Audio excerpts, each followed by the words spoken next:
à tous et bienvenue pour cette première journée parlementaire sur la résilience alimentaire des territoires. Je suis donc Hermine Chompard-Delauve, déléguée générale du CNRA. Et sans plus attendre, je passe la parole à Maximilien Rouer, donc président du CNRA, pour introduire cette matinée. Bonjour et bienvenue pour cette première journée parlementaire sur la résilience alimentaire des territoires. Pour des raisons sanitaires, cette journée se tiendra exclusivement en visio et pour la rendre agréable, malgré la visio, elle sera réduite à 2h30, entre 9h30 et 12h. Je commencerai par remercier notre ministre de l'Agriculture, Julien Denormandie, d'avoir accepté d'introduire cet événement, preuve s'il en était de l'importance de celui-ci au plus haut niveau de l'État. Je tiens ensuite à remercier nos hôtes, les députés Yolène de Courson et Loïc Dombreval, sans qui cette journée n'aurait pas pu avoir lieu. Enfin, je remercie chaleureusement ceux qui ont fait cet événement, à savoir l'équipe du CNRA et en particulier Hermine, et ses partenaires que sont Columbus Consulting, les Greniers d'Abondance et le réseau Mix Technologique Alimentation Locale, d'avoir su mener à bien ce projet collectif. Je vais commencer par partager un chiffre qui est celui de près de 1000 inscrits ce matin. Quand nous lancions l'idée il y a un an, nous étions vraiment très loin d'imaginer qu'elle susciterait un tel engouement. Pour commencer, donc, une définition de la résilience alimentaire territoriale. La résilience alimentaire territoriale, tout simplement, c'est la capacité des systèmes alimentaires à produire une alimentation adaptée, suffisante, accessible à tous, même en temps de crise. Et justement, à l'origine du CNRA, il y a la prise de conscience violente en mars 2020 d'une vraie vulnérabilité alimentaire. Car, souvenez-vous, le premier confinement déclencha des paniques avec des mises à sac de rayons entiers de pâtes, de farine et autres produits de première nécessité. Les distributeurs, les agriculteurs, toute la chaîne de production alimentaire a lutté pendant des semaines contre des ruptures logistiques. Avec les fondateurs du CNRA, on s'est dit, cette fois c'est passé. Et la prochaine fois, est-ce que ça passera? À l'heure où les circuits courts sont plébiscités, où la question d'adaptation au changement climatique est une priorité, en incluant l'ensemble des citoyens, l'objet du CNRA est de partager les connaissances et compétences sur ce sujet de la résilience alimentaire, c'est-à-dire, je me répète, mais le concept est assez neuf, la capacité des systèmes alimentaires à produire une alimentation adaptée, suffisante, accessible à tous, même en temps de crise. Le mode opératoire du CNRA est la co-construction à travers des groupes de travail hybridant des profils et compétences différentes, élus, chercheurs, distributeurs, fonctionnaires, start-up, agriculteurs, coopératives. Les adhérents du CNRA lui ont fixé 3 missions principales. Premièrement, fédérer les acteurs et les moyens pour faciliter le passage à l'échelle des circuits locaux et de l'adaptation au changement climatique. Deuxièmement, mutualiser les connaissances pour s'inspirer mutuellement pour atteindre cette résilience. Et enfin, regrouper le plus possible les acteurs locaux pour instaurer une alimentation plus locale et respectueuse de l'environnement. Bref, le CNRA se veut le révélateur, le catalyseur, le faire-valoir des initiatives qui vont dans le sens d'une plus grande résilience alimentaire. Il contribue ainsi, à son échelle, à l'accélération de la transition alimentaire. Et parce qu'il faut un outil pour mesurer cette accélération, le CNRA dévoilera ce matin le baromètre de la résilience alimentaire des territoires, qui a bien évidemment pour objectif de suivre les progrès des territoires vers cette résilience. Parce qu'il n'y a pas de progrès sans mesure du progrès. Ce baromètre a vocation à être un rendez-vous annuel des acteurs de la résilience alimentaire et nous invitons tous et toutes qui le souhaitent à nous rejoindre pour l'améliorer. En conclusion, Julien Denormandie, ingénieur agronome de formation, est très au fait de ces sujets et des formidables atouts de la France pour y faire face, avec ses 450 terroirs, ses 400 000 agriculteurs. C'est pourquoi il nous fait l'honneur d'introduire cette première journée parlementaire, appelée à se renouveler chaque année. Je vous souhaite une bonne année, une bonne matinée, et maintenant, la parole est au ministre.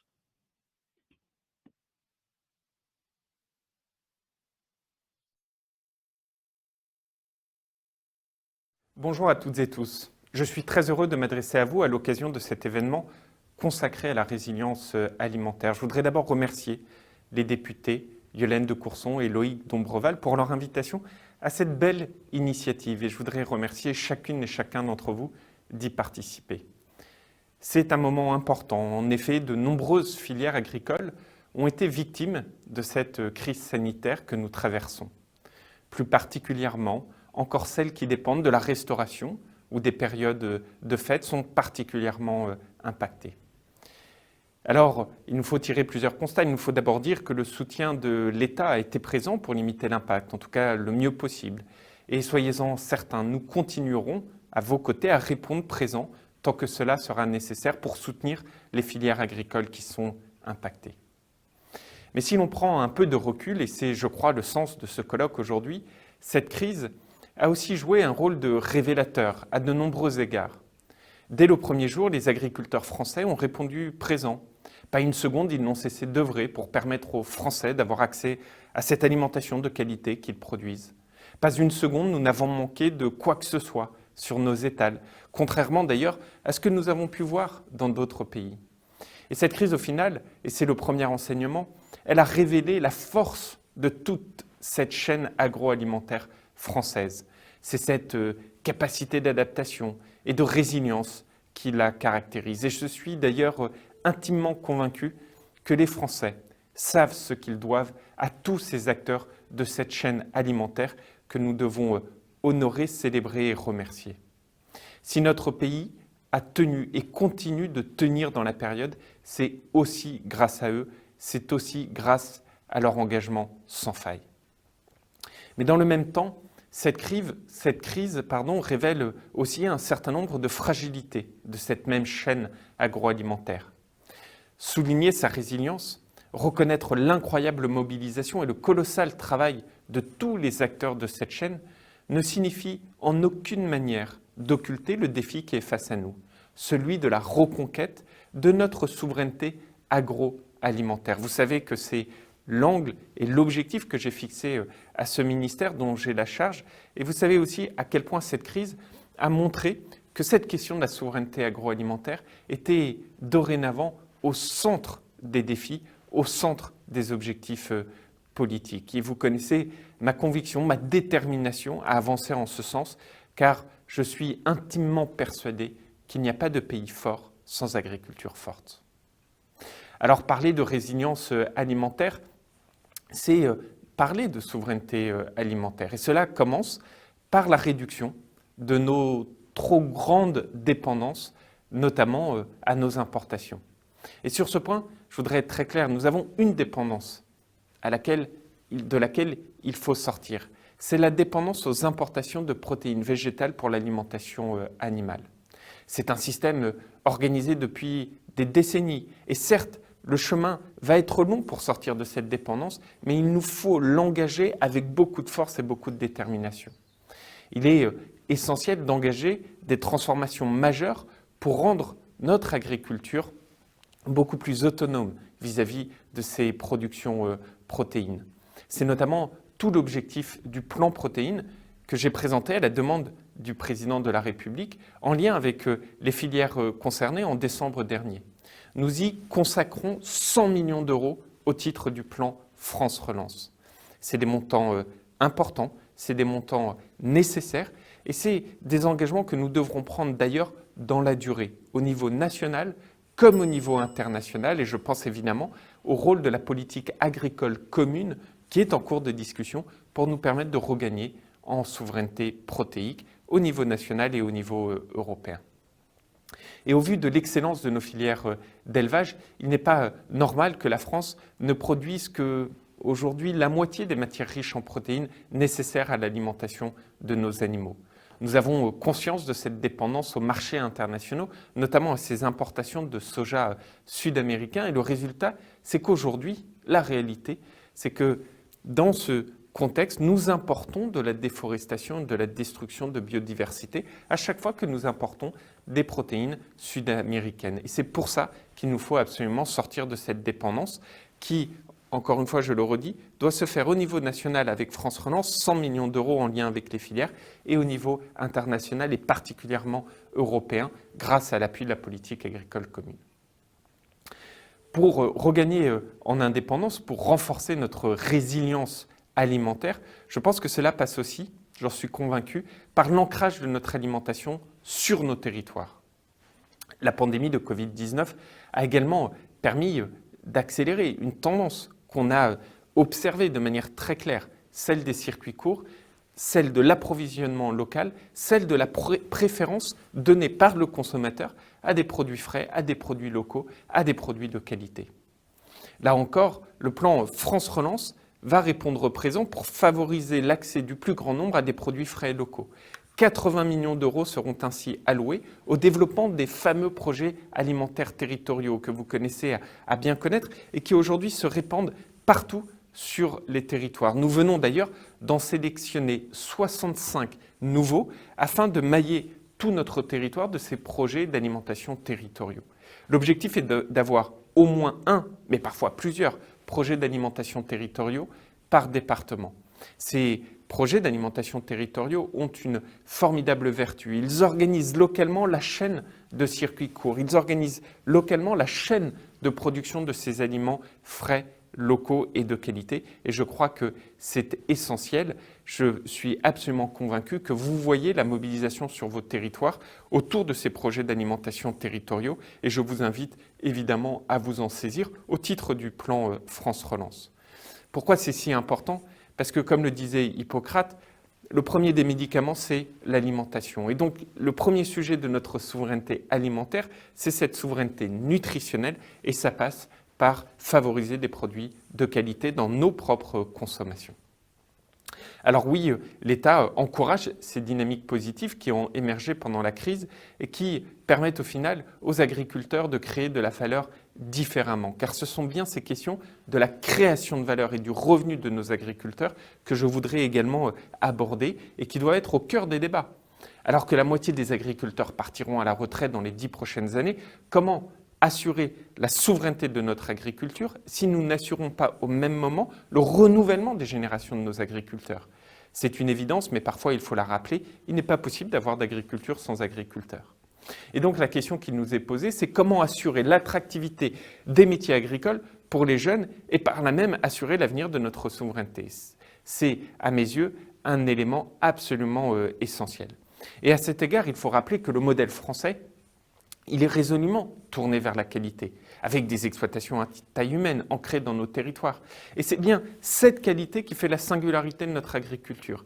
Et c'est précisément parce que c'est la singularité de notre agriculture que nous devons nous battre, et je connais votre engagement en tant que parlementaire, pour s'assurer que cette qualité, elle soit rémunérée à sa juste valeur. Il nous faut absolument, à l'évidence, sortir de cette guerre des prix qui est en opposition frontale avec cet ADN de qualité de notre agriculture. Et c'est là aussi un enjeu de souveraineté, parce qu'aujourd'hui, être agriculteur, on le fait par passion, mais la passion ne peut pas tout, la passion ne remplace pas la rémunération, et si on veut assurer notre souveraineté, il faut assurer la rémunération de nos agriculteurs. Alors c'est tout l'objet de ce que nous avions entrepris avec la loi Egalim que vous avez votée en 2018. Mais nous devons, j'en suis persuadé aujourd'hui, aller plus loin et consolider la loi Egalim et les travaux entamés par mes prédécesseurs, notamment Stéphane Travert qui a porté cette loi et que je salue. Dans les prochaines semaines, nous allons donc déterminer les nouvelles actions qu'il convient d'entreprendre en lien avec les propositions formulées par Serge Papin dans son rapport et par un certain nombre de parlementaires comme Thierry Benoît, Grégory Besson-Moreau dans le cadre de la mission d'information qu'ils viennent de terminer sur ce point. Et je voudrais vraiment saluer le travail de la représentation nationale sur ce sujet. Je sais votre engagement très fort là-dessus et je voudrais très sincèrement vous en remercier. Il va nous falloir avoir ce courage pour changer un certain nombre, faire bouger un certain nombre de lignes et s'assurer qu'enfin nous trouvions les bonnes solutions pour assurer cette juste rémunération. Parler de résilience alimentaire, parler de souveraineté alimentaire, c'est donc parler de notre dépendance aux importations. C'est tout l'objet du sujet protéines que j'ai évoqué. C'est aussi parler de cette question du renouvellement des générations. C'est parler de cette question de la rémunération. Mais c'est tant d'autres sujets, tant d'autres enjeux que nous pourrions évoquer et qui sont au cœur de cette reconquête de souveraineté alimentaire. Je pense évidemment à l'enjeu de la ressource en eau. S'il n'y a pas d'agriculture sans agriculteurs, il n'y a pas non plus d'agriculture sans eau. Et là encore, il va nous falloir aborder ces questions avec méthode, avec raison, avec courage. C'est un sujet sur lequel il nous faut collectivement mener une réflexion et nous aurons d'ailleurs l'occasion d'y revenir très bientôt. Je crois qu'il nous faut repenser cette gestion de l'eau à l'échelle de notre pays, dans la concertation, toujours, mais avec une concertation qui, parfois, doit savoir se terminer pour laisser place ensuite au projet. C'est pour moi un défi qui est absolument majeur parce qu'au cœur de cette question de l'eau, c'est la question de notre résilience face au changement climatique.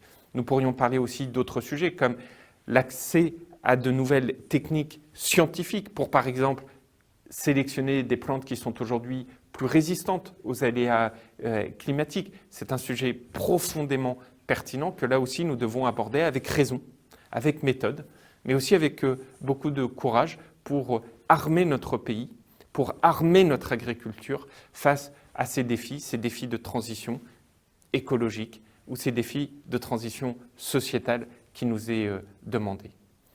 Moi, je crois beaucoup dans notre agriculture française, je crois beaucoup dans notre modèle agricole, je crois beaucoup à la nécessité de l'accompagner, je crois beaucoup à la mobilisation de nos agriculteurs qui, les premiers, souhaitent pouvoir atteindre une plus forte souveraineté agroalimentaire. Je crois beaucoup à la force de notre chaîne agroalimentaire avec des maillons de l'agriculteur à l'industriel en passant par la grande distribution qui sont aujourd'hui dépendants des uns des autres. Je crois beaucoup à nos forces et je vais me battre avec beaucoup de détermination pour accéder à encore plus de souveraineté agroalimentaire sur ces différents sujets que j'évoquais avec vous ce matin.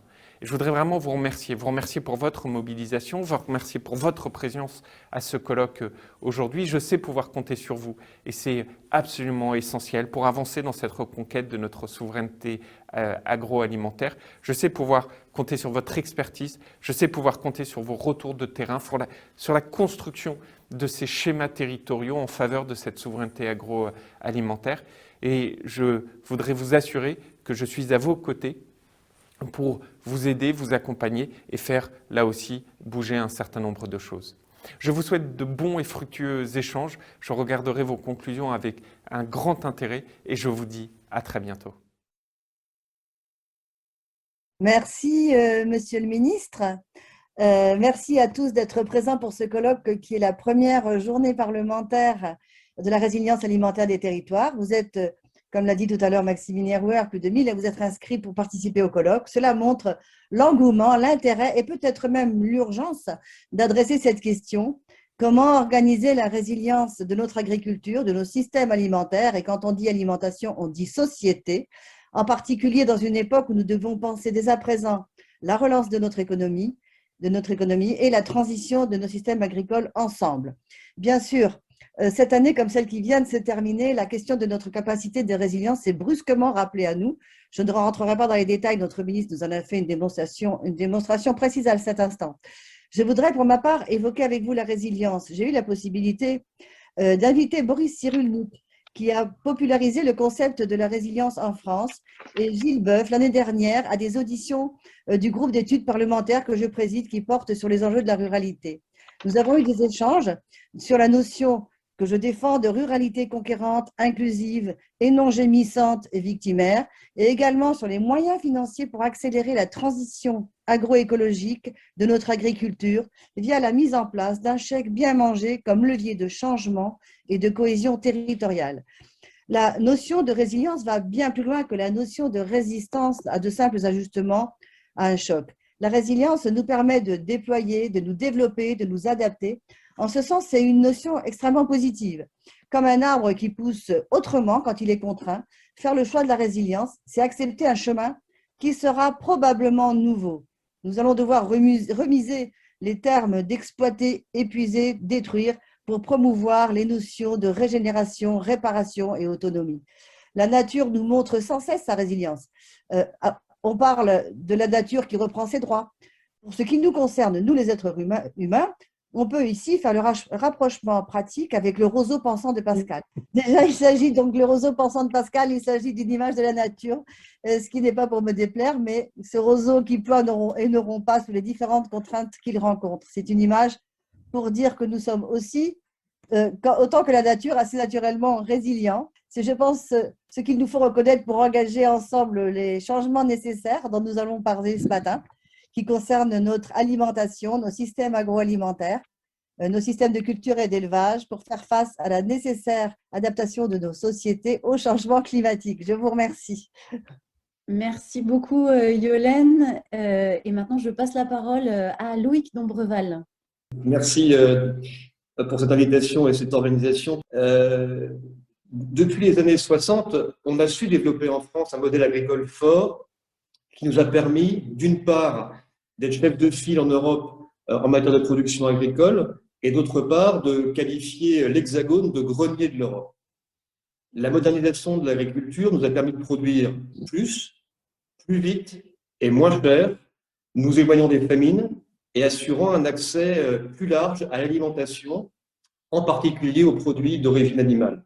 C'était une première transition qu'on a demandé aux agriculteurs en 1960 vers cette intensification.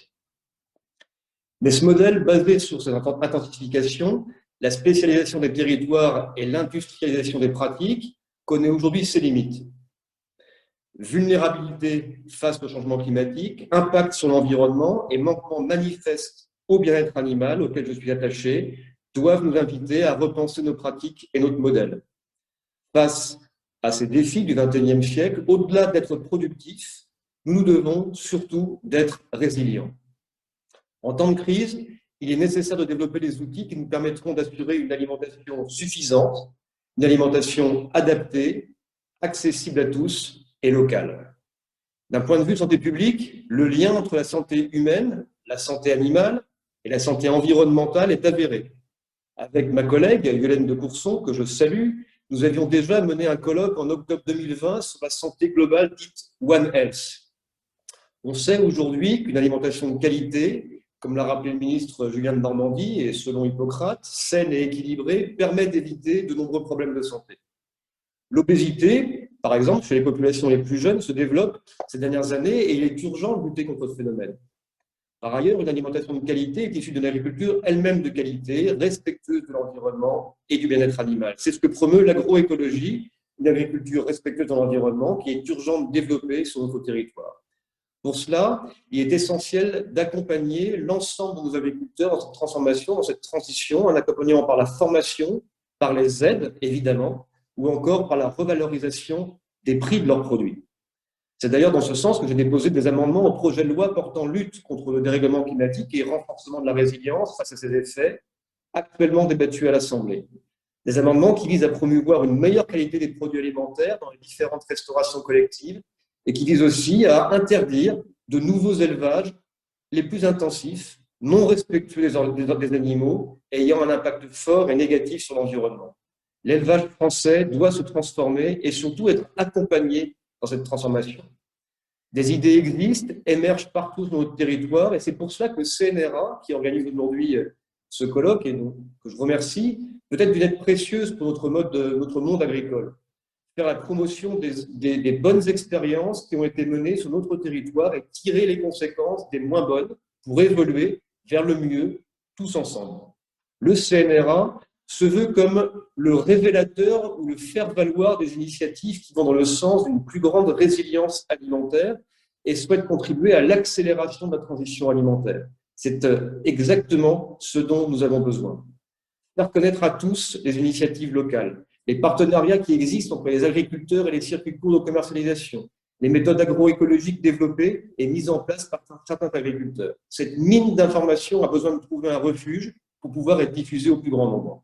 En effet, aux côtés de mon combat pour la protection du bien-être animal, qui me tient particulièrement à cœur et qui trouve également toute sa place dans ce débat, je soutiens l'ensemble des démarches visant à promouvoir une agriculture française de qualité sur l'ensemble de notre territoire.